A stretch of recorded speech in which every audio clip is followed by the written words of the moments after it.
मेरे प्रिय कैडेट्स, आप सभी को मेरा नमस्कार। आज दिनांक 1 मार्च 2021।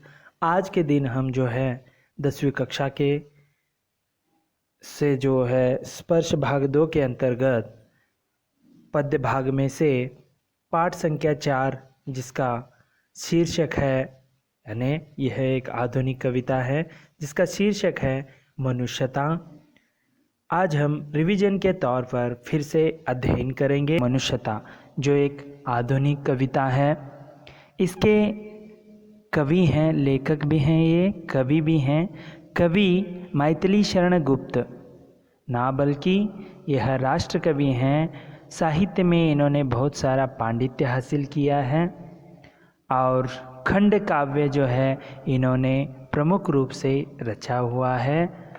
तो पिछले कक्षा में हमने इनके छोटे भाई सियाराम चरण गुप्त द्वारा रचित कविता एक फूल की चाह बहुत ही अच्छी कविता थी, जो सबके मन को जो है आकर्षित की। उसी प्रकार उनके बड़े भाई हैं मैथिली शरण गुप्त, वे भी राष्ट्र कवि हैं। तो हमने पिछले कई वीडियो में आप कक्षा में न आने के कारण, वायरस के कारण, हमने एक छोटा सा प्रयास किया है कि आपको घर बैठे अध्यायों का अध्ययन करवाए। तो मैं आशा करता हूँ आप भी इसमें अपना भी सहयोग देंगे।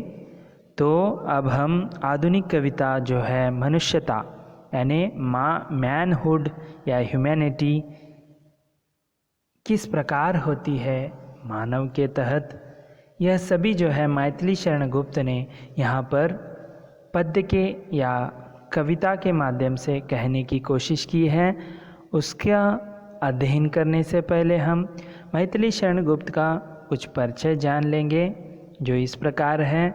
मैथिली शरण गुप्त 1886 से 1964 इनका जो कालावधि था। 1886 में झांसी के करीब चिरगांव में जन्मे मैथिली शरण गुप्त अपने जीवन काल में ही राष्ट्रकवि के रूप में विख्यात हुए। देखिए, राष्ट्रकवि जो है राष्ट्र के प्रति चेतना जागृति करना, राष्ट्र के प्रति। देखिए, इनका जो कालावधि है, जो स्वतंत्र पूर्व स्वतंत्र बाद भी आता है, तो स्वतंत्र पूर्व में जितने भी कवि हैं वो स्वतंत्रता हासिल करने के लिए, लोगों में जागृति पैदा करने के लिए यहाँ पर बहुत सारे इन्होंने जो है गीत लिखे हैं। इसीलिए इन्होंने भी बहुत सारे कविता लिखने के कारण इनको भी राष्ट्रकवि से उपाधि जो है दी गई है। इनकी शिक्षा दीक्षा घर पर ही हुई। देखिए, इसके बावजूद भी इनकी शिक्षा जो है वो पढ़ाई जो है घर में ही हुई। संस्कृत, बांग्ला, मराठी और अंग्रेजी पर इनका समान अधिकार है, यानी पढ़ना लिखना बोलना हो, ये तीनों जो समान हैं अधिकार इन पर, इन भाषाओं पर था। तो उसी के साथ आगे देखेंगे गुप्त जी। मैथिली शरण गुप्त का यह एक चित्र है, आप देख सकते हैं। और आगे कहते हैं, गुप्त जी राम भक्त कवि हैं। राम का कीर्तिगान इनकी चिरसंचित अभिलाषा है रही। उसके साथ साथ इन्होंने भारतीय जीवन को समग्रता में समझने और प्रस्तुत करने का भी प्रयास किया। गुप्त जी की कविता की भाषा विशुद्ध खड़ी बोली है, यानी शुद्ध वाली खड़ी बोली, जो आज आधुनिक मानक हिंदी माना जाता है खड़ी बोली को। भाषा पर संस्कृत का प्रभाव है। देखिए, सभी भाषाओं की जननी संस्कृत मानी जाती है, तो उनसे ये प्रभावित थे। काव्य की कथा वस्तु भारतीय इतिहास के ऐसे अंशों से ली गई है जो भारत के अतीत का स्वर्ण चित्र पाठक के सामने उपस्थित करते हैं। तो आगे हम इनकी और थोड़ी जानकारी हासिल करेंगे। देखिए, यहाँ पर राष्ट्रकवि मैथिली शरण गुप्त, इनके नाम से भी एक आप जो पत्र के ऊपर लगाने वाला जो चिट्ठी है, यह आप देख सकते हैं इनका महत्व और इनकी जो कितनी इनकी साहित्य देन है, इसके उपलक्ष्य पर यहाँ पर जो है इनके प्रति एक जो चिट्ठी जो है बनाई गई है। आगे गुप्त जी प्रिय राम भक्त और निराभिमानी व्यक्ति थे। उन्हें खड़ी बोली में कविता रचने की प्रेरणा द्विवेदी जी ने दी। गांधी जी के प्रभाव में आकर उन्होंने प्रबल देशभक्ति की कविताएं लिखी। देखिए उस समय जो है एक तो आंदोलनों में शामिल होना था, तो कवि होने के कारण गांधी जी इनको कहा कि देशभक्ति पर कविताएं रचे, तो उनकी बात मानते हुए इन्होंने देशभक्ति पर बहुत सारे कविताएं लिखे। उनकी साहित्य सेवा से देश के नवयुवकों में नया उत्साह आया। गुप्त जी को मंगला प्रसाद पारितोषिक मिला। भारत सरकार ने इन्हें पद्म भूषण की उपाधि से अलंकृत किया। देखिए पद्म भूषण भी मिला है इनको, तथा राज्यसभा का मानद सदस्य मनोनीत किया, यानी वहाँ पर जो है उनका नाम नामांकित किया गया था। भारतीय जनता उन्हें स्नेह से दद्दा कहती है। देखिए दद्दा कहती है। 12 दिसंबर 1964 को हृदय गति बंद होने से इनकी मृत्यु हो गई। गुप्त जी की प्रमुख कृतियां हैं साकेत, यशोधरा, जयद्रथ वध, ये इनकी प्रमुख। उसके साथ साथ कुणाल गीत, जय भारत, भारत भारती, गुरुकुल, हिंदू, रंग में भंग आदि जो इनकी रचनाएं हैं। प्लासी का युद्ध, मेघनाद वध, ये सभी इनके साहित्यिक देन हैं। गुप्त जी के पिता सेठ रामचरण दास भी कवि थे। देखिए ये पहले से इनके जो अंश में ही जो है वंश में ही जो कविता कूट कूट के भरी हुई थी। और इनके छोटे भाई सिया रामचरण गुप्त भी प्रसिद्ध कवि हैं, मैंने पहले ही जिक्र किया है इनका। तो अब हम इस कविता को पढ़ने से पहले इसमें क्या निहित है, इसे हम थोड़ी बहुत संक्षिप्त में जानेंगे। प्रकृति के अन्य प्राणियों की तुलना में मनुष्य में चेतना शक्ति की प्रबलता होती ही है। वह अपने ही नहीं औरों के हिताहित का भी ख्याल रखने में, औरों के लिए भी कुछ कर सकने में समर्थ होता है। पशु चरागाह में जाते हैं, अपने अपने हिस्से का चर जाते हैं। देखिए मनुष्य इतना इनसे भी जो है समझदार व्यक्ति है। यह केवल अपनी ही नहीं दूसरों की भी मदद करता है। कैसी इनकी जो है मनुष्यता होती है ऐसे कहते हैं। लेकिन गाय जो है चरते हैं, पर मनुष्य ऐसा नहीं करता। वह जो काम कमाता है, जो भी कुछ उत्पादित करता है, वह औरों के लिए भी करता है, औरों के सहयोग से करता है। इसी प्रकार आगे हम देखेंगे। प्रस्तुत पाठ का कवि अपनों के लिए जीने मरने वालों का मनुष्य तो मानता है, लेकिन यह मानने को तैयार नहीं है कि ऐसे मनुष्यों में मनुष्यता के पूरे लक्षण भी हैं। देखिए केवल अपने परिवार ऐसे कहते कहते उनके अंदर भी एक मनुष्यता होती है। ऐसी जो है बात को आपके सम्मुख रखने में यहाँ पर कवि प्रस्तुत कर रहे हैं।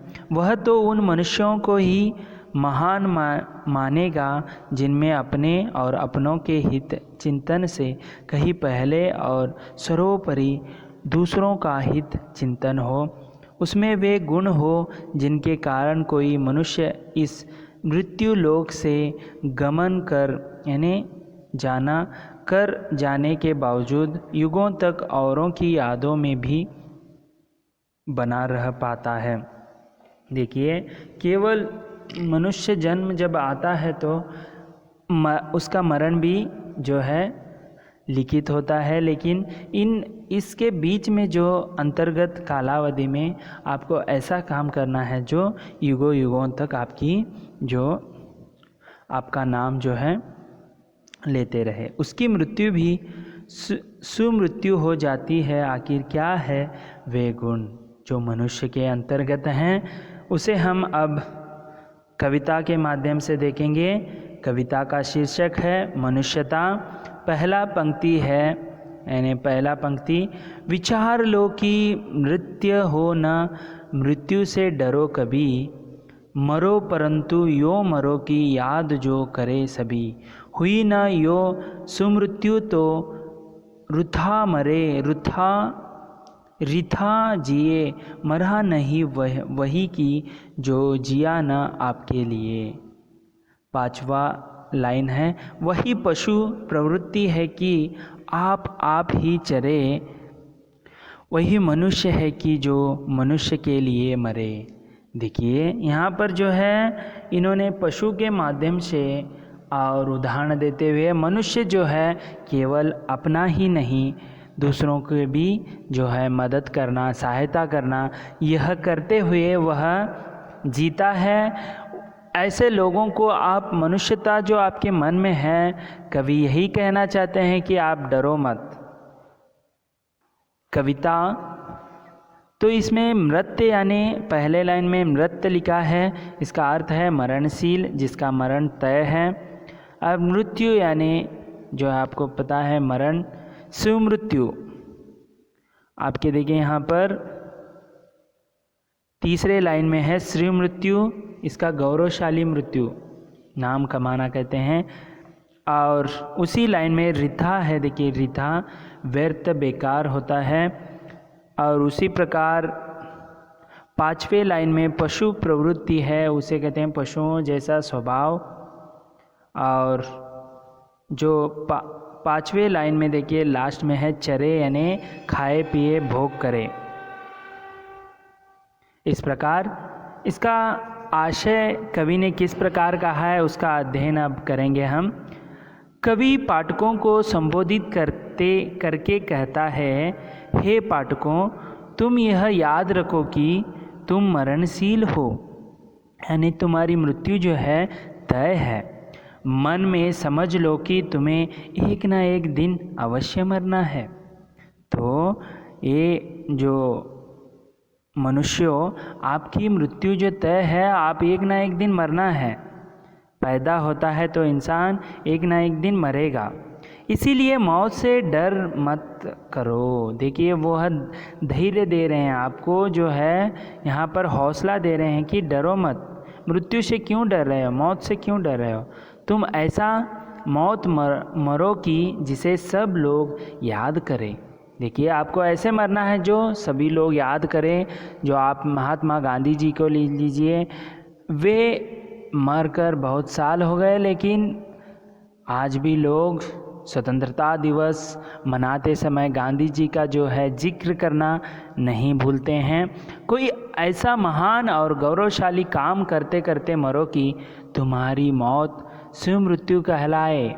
देखिए, यहाँ पर आपको एक नैतिक मूल्यों का भी यहाँ पर जो है सीख दे रहे हैं। कवि कहते हैं कि जो है मनुष्य जन्म लेता है तो मरना अवश्य है। तो आपको यहाँ पर सकर्म करते हुए लोगों को ईर्ष्या करना, धोखा देना, ये सब न करते हुए औरों को भी सुख शांति से जीने के लिए आप जो है यहाँ पर सकर्म करें, दूसरों की हमेशा मदद करें। यही मनुष्यता है, ऐसे कहते हैं। इससे आप जो है मृत्यु जो एक ना एक दिन है तो उससे डरो मत, ऐसे भी वह संदेश दे रहे हैं। जहाँ तक लोगों को मदद करना है, और इससे आप जब आपकी मृत्यु हो जाएगी उससे पहले लोग जो है आपका गुणगान जो करते रहेंगे। जो मनुष्य स्वयं अपने लिए ही नहीं जीता बल्कि समाज के लिए जीता है, देखिए यहाँ पर केवल अपने लिए नहीं जीता, समाज में सब प्रकार के लोग हैं, छोटे से लेकर बड़ों तक, बूढ़ों तक। वह कभी नहीं मरा करता, वह भी मरते हैं। ऐसा मनुष्य अमर हो जाता है।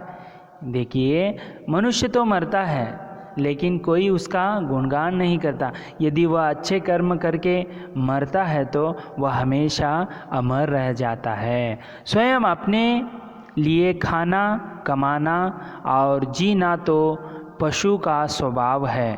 देखिए यहाँ पर कहते हैं कि पशु किस प्रकार होते हैं, अपना जो है घास चरते हैं और चले जाते हैं।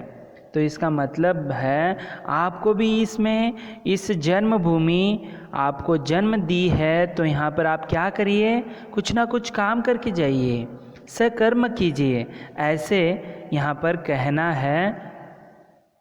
इसका जो कहना यहाँ पर आपको कवि आपको कह रहे हैं, तो इसका मतलब यही है कि आपको अच्छे कर्म करना है, ना बल्कि दुष्कर्म करना है। यहाँ पर गाय का भी उन्होंने उदाहरण दिया है। जो गाय आते हैं अपने हिस्से का चरते हैं, जो घास खाते हैं और चले जाते हैं, उनको कोई उतना महत्व नहीं है। लेकिन मनुष्य पशुओं से भी क्या है, जो है शक्तिशाली है, उसके पास जो है जो विचार करने की शक्ति है। इसके कारण आप इस भूमि में जन्म लिए हैं तो कुछ ना कुछ क्या करिए, यहाँ पर जो है सहायता कीजिए, सहकर्म कीजिए, किसी को घृणा मत कीजिए। ऐसे मनुष्यता जो है आपके अंदर होनी चाहिए ऐसे।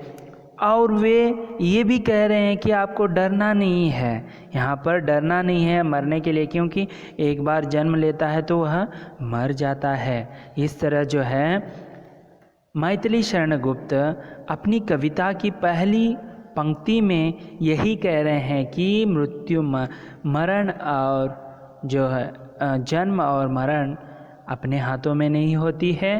तो इस बीच में अच्छे कर्म करो और मौत से मत डरो। लोग आप जब मरते हैं तो आपका गुणगान करें, आप अमर रहे, यही उनकी कामना है। इसके लिए वह एक पशु का भी उदाहरण दिया है। इस प्रकार आप पशु का चित्र देख सकते हैं। तो आज हम मैथिली शरण गुप्त जो राष्ट्र कवि कहलाते हैं उनका संक्षिप्त कवि परिचय देख लिया।